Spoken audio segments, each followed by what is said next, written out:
So, hands up who's already checked their emails today. Keep your hand up if you wish you hadn't. Yeah. Email is taking over our lives. There used to be two certainties in life, death and taxes. Now there are three. It's called email. 98% of business communication these days is through email, and we spend 25% of our working day dealing with it. So it's pretty big. When I started in business, we used to have in trays, but now we have inboxes because that's how much stuff is coming through all the time. So what I want to do today is help you learn to live with email rather than live for it. Thank you for being here today and for bringing with you your ideas about managing email, because it's through sharing that we will be able to learn from each other's mistakes and successes and get better at what we need to do to be more productive at work. So, as you know, Brian knows, some of you are getting to know me. My name's Leanne Wyville and I've been in business for about 25 years. I'm a communications specialist and I help people communicate with confidence. I've worked in a number of different industries and sectors, from accountancy firms to hospitals, from schools to universities. But the communication challenges are the same wherever you go. So what I've done is pull together my repertoire of skills and now I'm sharing them with other people so that they can learn from my successes and my mistakes and be better at things like managing email. Okay. So one of the first things that I'm going to get you to do is find out what it is that you hope to achieve today from this session, which is on managing the mayhem of emails. So I'll just take the green sticky note there and write down one thing that you hope to gain from learning how to manage your emails.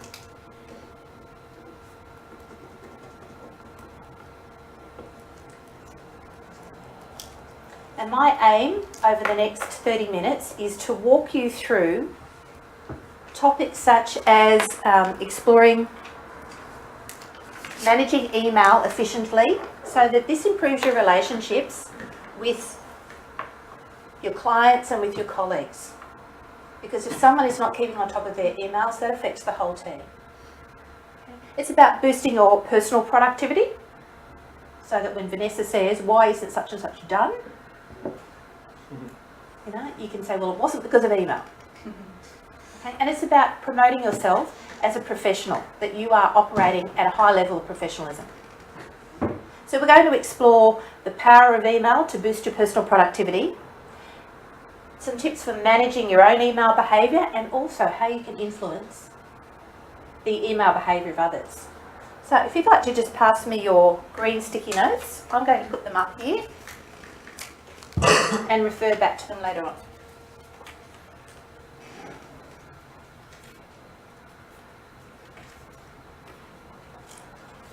So I can see some common themes here. Time management skills, yes, more than ever, time management is integrated very much so with email management. Getting some time back, yes, and I'm going to get you to think about that in a moment. Freeing up time to focus on income generation, yes, that's about being more productive and just getting organised. So hopefully you will, without me having to say this is how you organise, you will learn that from the things we're going to talk about today. Okay. Just want to talk about some rules of engagement, and I might just write these here.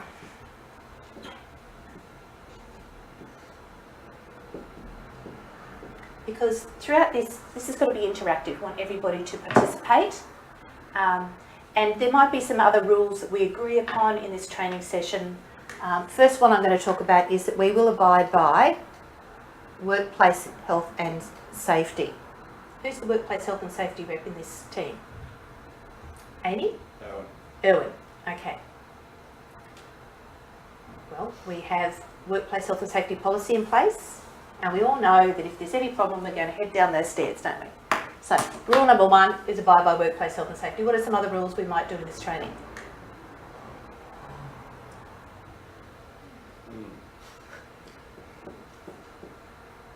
Okay, as you know, speak up. Everybody should feel free to be able to put forward an idea. What are some other? Don't be rude. Don't be rude.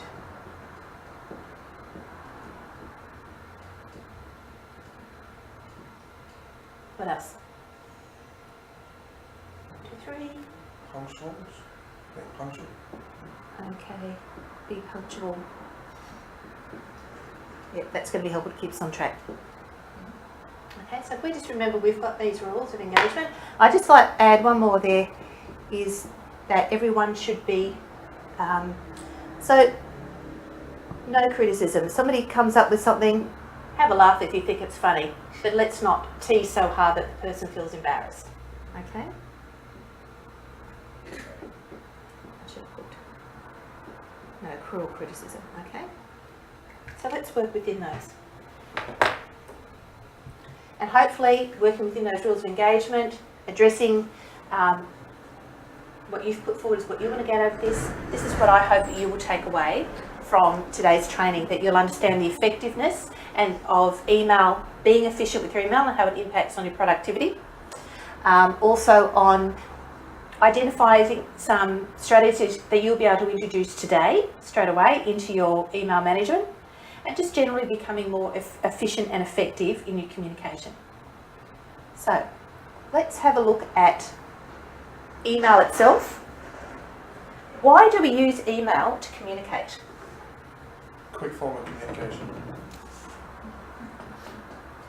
So email is quick, It's convenient.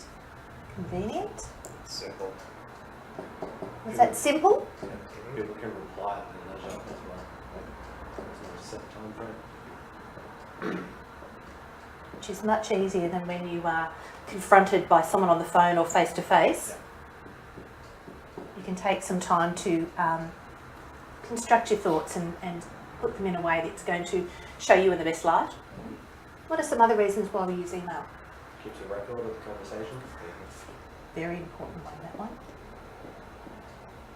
It's extremely efficient for passing on exact requirements or specifications or something. So Can be info, exacting. exact info. So when it's there in black and white, people can't dispute the fact that this is what you quoted and this is when you said you would deliver. It's easy to share information. Yeah, that's a good one. It's good for sharing. It can also be a problem when there's too much being shared. That is one of the major email issues. Anything else? Any other reasons why you use email? It's the way of the times. It's what everyone else is doing. Because you have to. Okay. And you have to, yep. And you can easily communicate with a group of people rather than one-on-one. Yeah. So it's easy to send a group email than a conference call. Cheaper. And cheaper. A lot cheaper.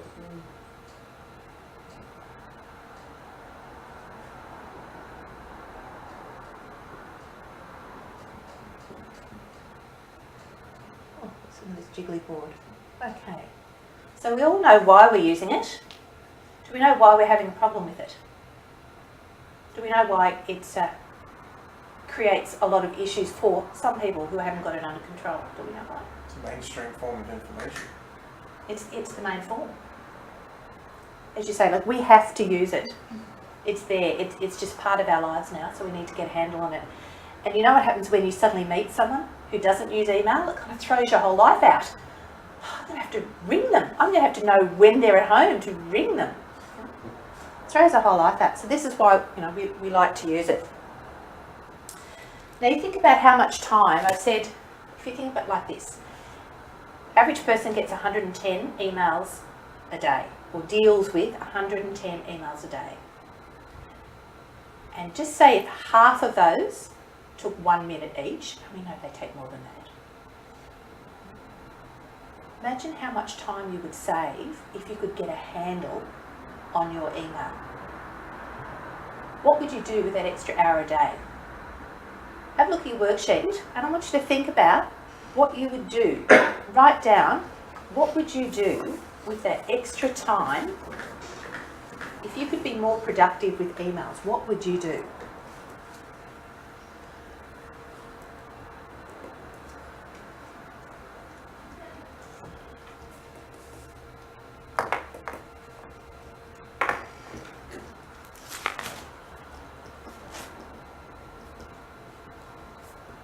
Perhaps you would take up hobby.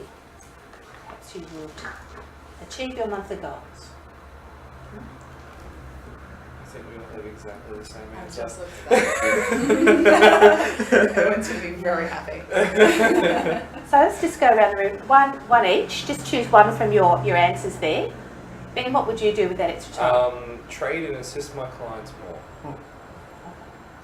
Steve? So, generate income by calling more clients. Yes.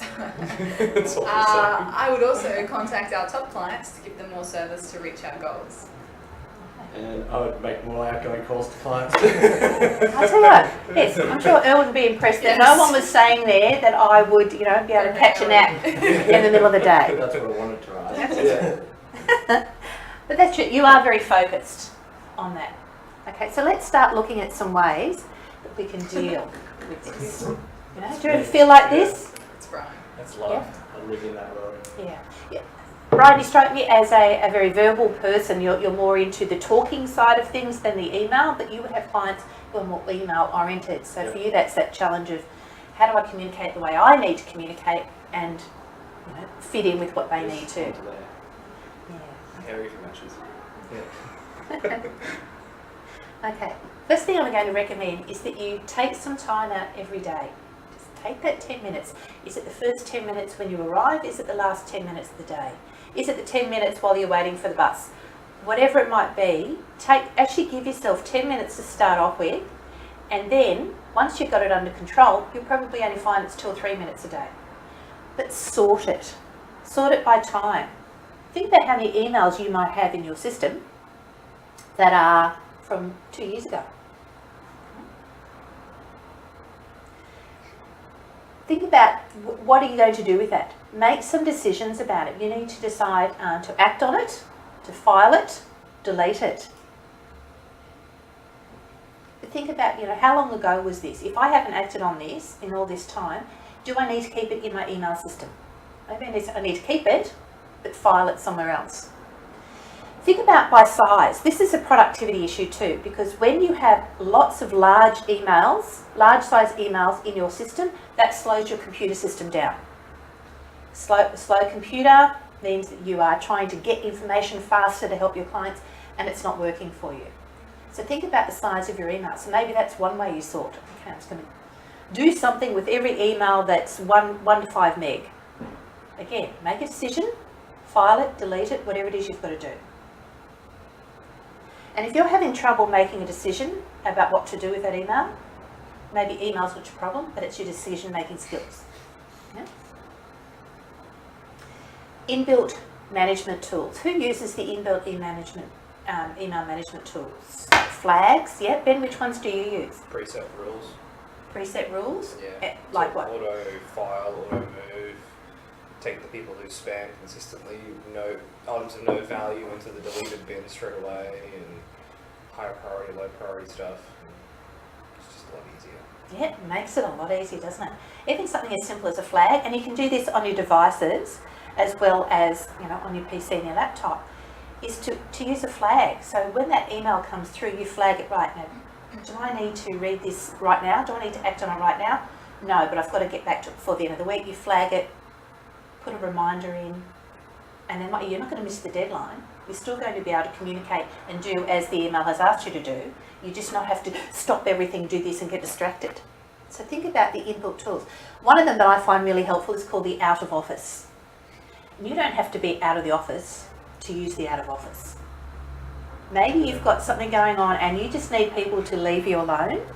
If you put that autoresponder on that says, thanks for your email, writing a major report today or closing a major deal today, please understand if I don't get back to you straight away. People will, okay. Otherwise they'll keep sending emails? Why aren't you responding? And they start ringing and you're not getting your work done. So think about setting up one that's just for those days when you need to get something done. Your junk mail filters. Make sure you are blocking those people. As Ben said, he's got something where he gets rid of all the spam. Make sure you use that. But don't forget also to check your spam filters and junk mail occasionally, because sometimes something gets caught in there that you really need. Okay. Respond once. Try to respond once. Sometimes there is a bit of toing and froing. But you know what, when you start getting emails from somebody, you're not interested, but they don't seem to stop, you need to tell them to stop. So once you've unsubscribed, they're supposed to stop. Okay. So do something with that. Yes, I'm coming. No, I can't make it. And that is done. Ooh, it's not going to appear again. So think about remembering to do that rather than going, oh, just another one. Act on it. And this is an interesting one. This is training others to use email effectively. And I'm going to go into a little bit more detail about that.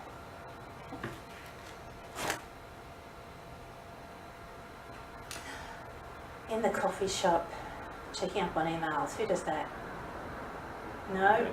Security risk. Security risk? Massive. Yeah. It is. Yeah. A lot of people, that's where they do their work. They go into a cafe and that's how they work. Okay. Speaking of cafe, how many times have you been asked, how do you like your coffee? Whoever says, how do you like your email? Delivered. They don't. Delivered. Yeah, that helps. Okay. No one ever asks. But in fact, think how much easier it would be, less stressful, if people emailed you the way you wanted to be emailed. In your case, Brian, if they stopped emailing you altogether and just spoke to you. Okay. But as we go back to here, we need some records, we need, lots of information to go out there. So think about how you might communicate to other people. Just let them be known, particularly when you've got those people listening to those really long emails. They're going to keep sending them until they know that you prefer that. So you can do it quite simply. So you might go, Steve, when you email me, and it's going to be more than about 150 words, can you just pick up the phone and talk to me, because I think we'll get through it faster. So you can let people know. You say it in a nice, polite way, and then while you're there, you ask them. You seem to do a lot of email. What would you prefer? Do you prefer emails only sent in the morning? Do you prefer emails sent a few times a day? Look, I only look at my emails once a day, so if you need an answer, can you pick up the phone? Just want to turn to each other, so just split two pairs, and I want you to share with each other some email preferences. So, how do you like your email? Yeah. It's the same.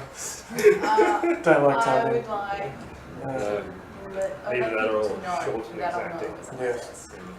No So- ambiguity. Direct to the point. GTTP.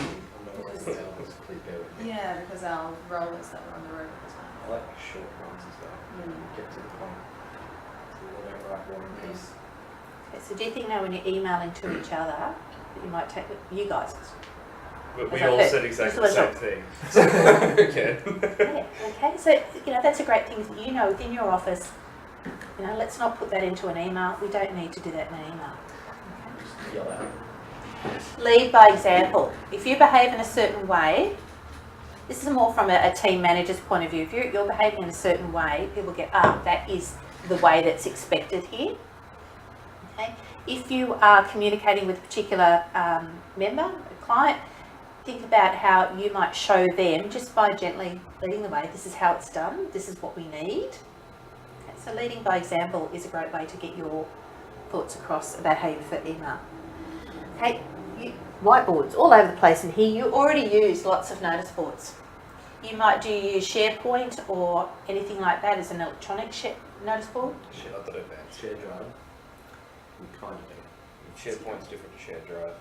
Same concept. What she's got. Well, shared drive is usually where you put your files, and maybe that's where you save email. SharePoint is, it's more that sort of, it's electronic notice board, and there are a lot of companies that use that for things like, when you've got announcements to make, particularly if they're not work related. Do they need to be going through the work system? No, that's what you put up on the more social interaction with, and then the onus of people to go in and have a look. It's like a work-based Facebook. Policy and protocols. I highly recommend that businesses have some policy and protocols in place for email. That way, particularly when you've got new people coming in and they know we don't email things, we don't do that by email. We do email this because we need to make sure that we have exact information. We're a small team in this area here, so we don't always have to send everything by email. We just say, hey guys, turn around. I've got something to share. Okay? So, and I'll touch on this in the next session. It's about when you use email, whether it's appropriate. But if you put that in place, and one of the reasons I recommend is that just recently I heard of another unfair dismissal claim. There was a staff member who sent an email around that the boss took great offence at. So he was sacked for inappropriate conduct. He fought that and won because he was able to prove that the way he sent that email and what he said in that email was similar to a whole range of emails. It was the culture of that place that they allowed that to happen. And so if he was to be sacked for that one email, why weren't all these other people sacked for similar emails? Because in their culture, no one was controlling, or no one had spoken up or committed to writing and get everyone on board to say, you don't send emails like that. So that's why, from a risk management point of view, having an email protocol is important. So, let's just have a look at your worksheets there. What you would like you to do is to think about some of the things that we've done today and fill out that sheet about what you think you might do to improve your email management.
Let's just do a check to see that in that bit of a whirlwind time that we just had there, going through the slides and me doing lots of talking and you contributing some information and some ideas.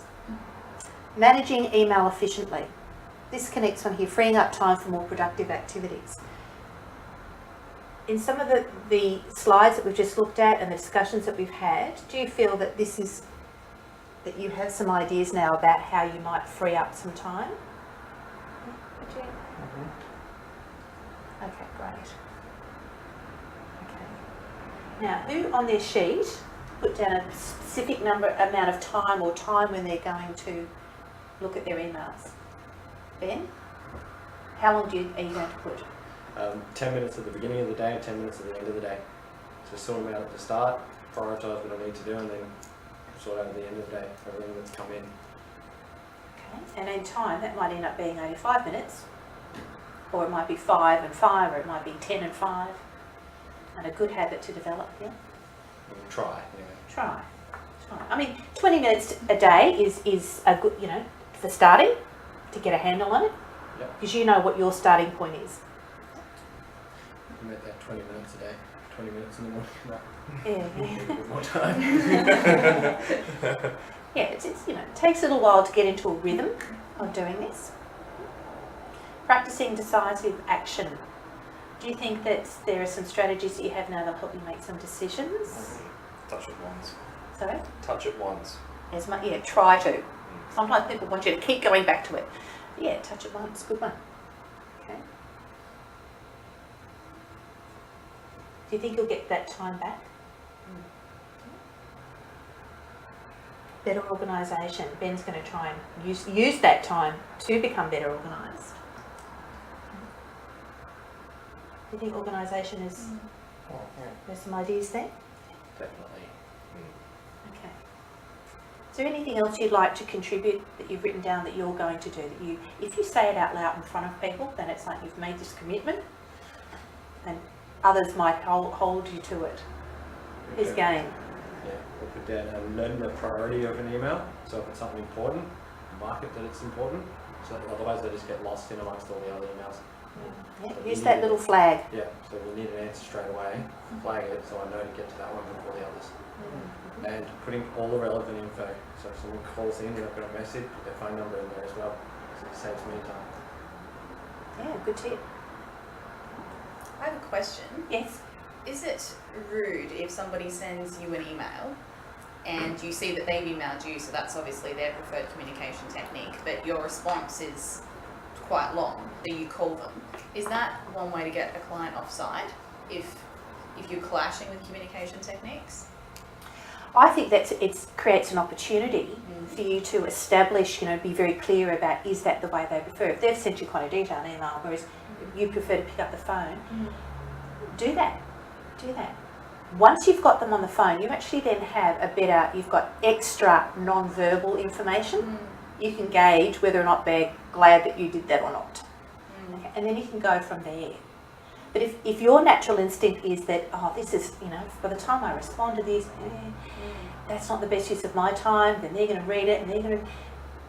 No, be decisive. If your natural instinct is to pick that up and say, I was going to send you an email and I thought, hey, I'll just check on some facts with you. And then during that conversation creates an opportunity. So would you prefer that I put this in an email? Are you happy just with this conversation? So, and particularly if you're seeing it on a regular basis, that's always the way they seem to be, then accept that is how they are.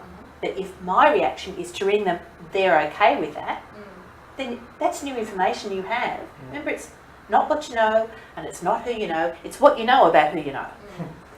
And that's what helps the relationship. That's a good question. Thank